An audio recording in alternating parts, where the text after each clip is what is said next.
Welcome to the channel. Thank you everybody for tuning in, and welcome to an episode of Just for the Modders. Now, it's been absolutely ages since I've released a video on modding. That's because, just time has not permitted me to do anything, and especially on the Just for the Modders channel that I've got, which is a secondary channel. Just need a little bit of help from you guys. Give me some ideas that you want to see on that channel, because I think I've covered everything with regards to modding. But today's video, I will be modding. But I do have a dilemma. Now, let me present to you guys what my plans are and what this dilemma is. I do have in front of me a very special dial. Now, before you guys ask where I got this from, this is a sample dial provided to me. As far as I know, I've not seen any of these on Aliexpress, and I don't think you can get hold of them. It's just a sample dial. Now, I really like the dial. It's a frost style pattern, as you can tell, and I want to put it in one of these 4 watches. Now, my thought process was, ideally I want to put it in a Explorer style watch. This is why I bought the Bliga, but I'm not too sure about putting it in the Bliga. I'm actually not sure which watch to put it in. And then I purchased this SNSX from Seiko to perhaps put the dial in this. But yeah, I spoke to a couple of friends, and I think the suggestion was put it in this, the Seestern. Now, yeah, I'm not too sure, right? I still think they should go in a sporty or a dress watch, but I think I will try and possibly put it in. It's not gonna help, is it? In this watch here. Now, the only issue I have is the loom on the hands is quite different. I did want to use the Bliga hands, however, the loom is quite poor on there, but I think they are the right style of hands. Then I can't really put it in a dive watch, can I? So do you see the dilemma I'm having? Now, I do have another option, is if I use the 54 watch case, the loom on there is a lot brighter and it matches a lot better. So let's do it. We are going to mod the 54 with this aftermarket dial, and let's see how that looks. So let's get all the tools out, what we'll be needing for this video.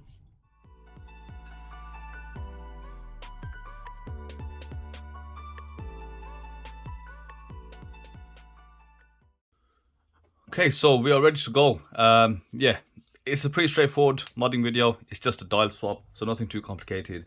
Let's start with the wrist check. I am wearing my Seiko Daytona quartz, very old watch. It's a 5 crown Mark 1, and I've put it on this Merca strap, and I think it looks absolutely badass. Really suits the aesthetics of that. And yeah, just getting some quartz watches on wrist now. So let's go ahead, let's make a start. Let's get this watch stripped, dismantled. Let's get the movement ready. Let's get the dial and everything ready.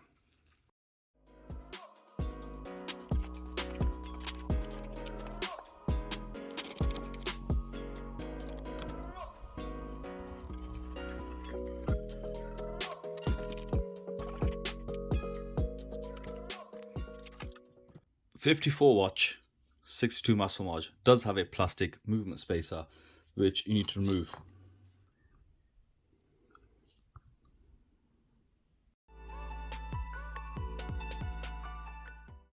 Now at this point, you want to reset everything to 12. Just wait for the second hand to hit the 12 o'clock marker. Now we can go ahead, take the handset off.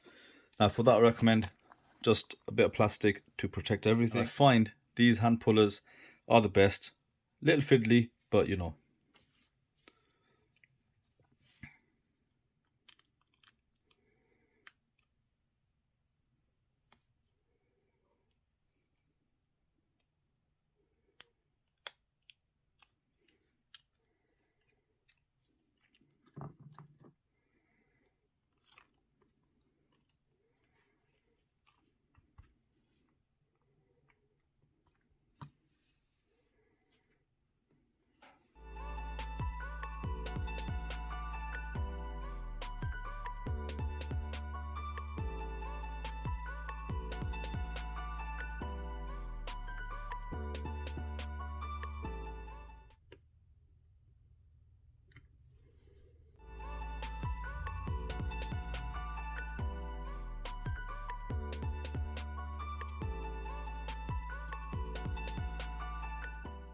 Now just check for alignment at the 12 and 6.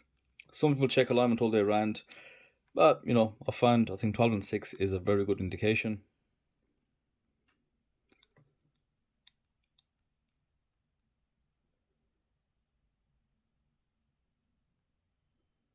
And that's okay. You might not get it exactly perfect. Now that's down to yourself.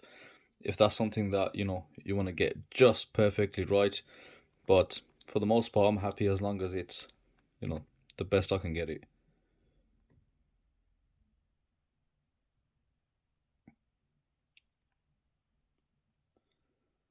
So that'll do. Time for the second hand. Now the second hand is a bit trickier. I use one of these, and what I've found, it's best depending on your table and how you're sitting. You want to be lower than the actual table. So I'll try and raise this slightly, put it on a platform. Now what I find easiest for myself is to actually pick up the second hand, and usually they do have a tip or a point, and press it into your clay or blue tack, whatever you want to call it, just gently, and use that to kind of get the placement. Now the trick is getting this right over the pinion, which sticks out ever so slightly, so I'll try and get a better camera angle. The pinion that I'm talking about just sticks out just there.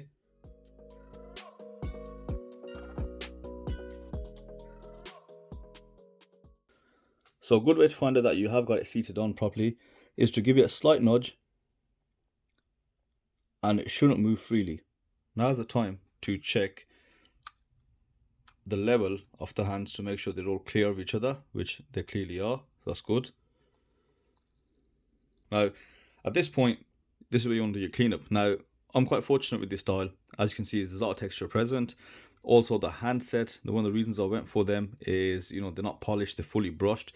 So you're not going to see a lot of micro scratches or marks that you might get, a bit of debris. But it's always a good idea just to give them, just checking the light. That's when you really see what dirt is present on your dial and your hands. So they look very clean to me.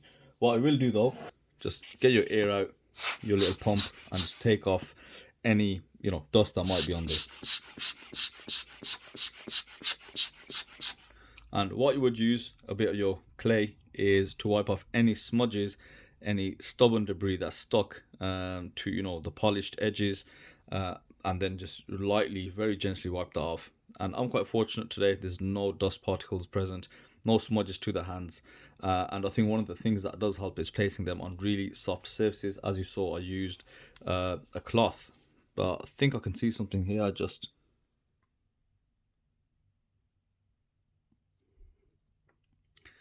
So that's fine. I'll check it in the 6.2 Mass Homage. If I don't like it, I'll also check it in the Beleaguer to see which one does it suit best. So that doesn't look too bad. I think that looks quite good. Also, the bezel inset on this 54 watch has silver markers, so I think that kind of blends in quite well. And I think, yeah, both my friend and Cecil, you're both right. I think the dial, especially the way it is formed, the design on it, the black bezel from a dive watch does help you kind of draw it in.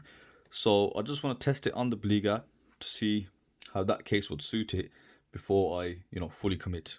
So check out the Beleaguer with this frost dial that I wanted to put in there. I can't admit that does look good.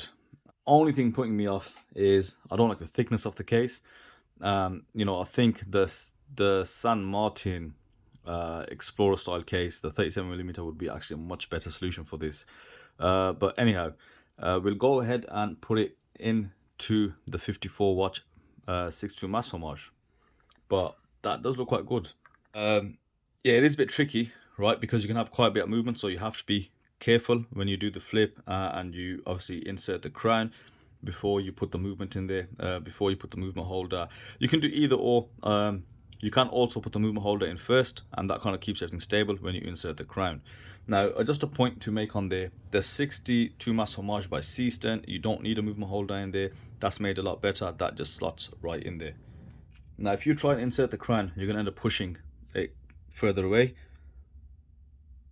So you want to position the movement holder. There's the opening for the crown, and just trap it in from the back, and then go ahead in insert your crown. I also prefer the crown on the 54 watch. It's a bit thicker than the one you get on the Seestern.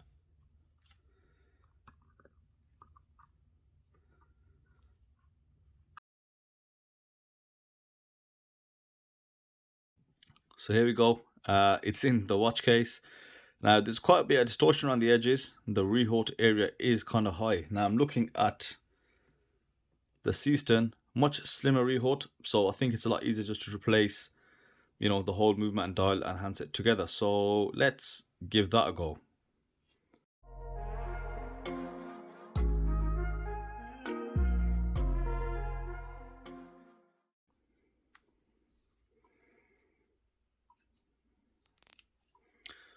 Okay, so that looks a lot better straight away. The dial is a lot closer now, so I really do like that.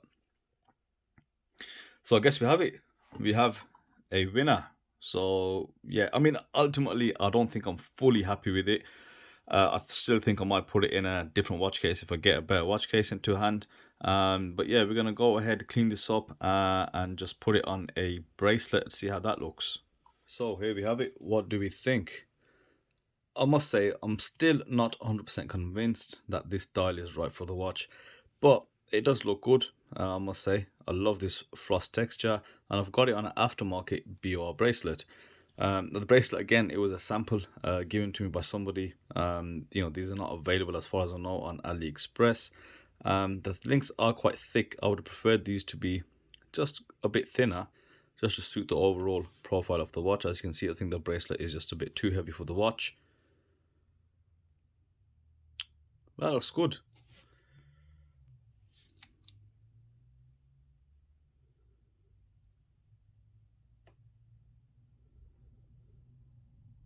Mixture of baton. I love that 12 o'clock marker.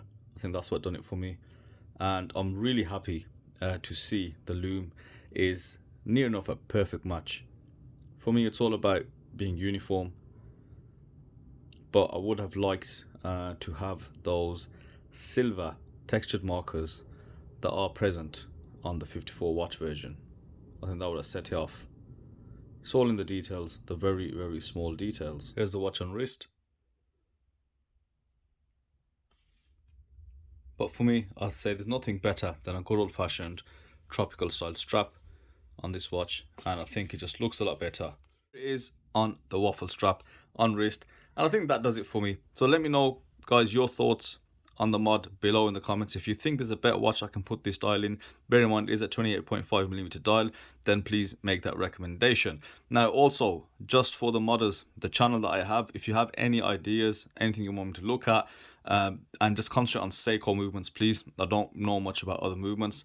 Then again, let me know in the comments section, and maybe I can start uploading some more content on there as well. Thank you guys for watching. Hope you enjoyed this video, and I will see you on the next one.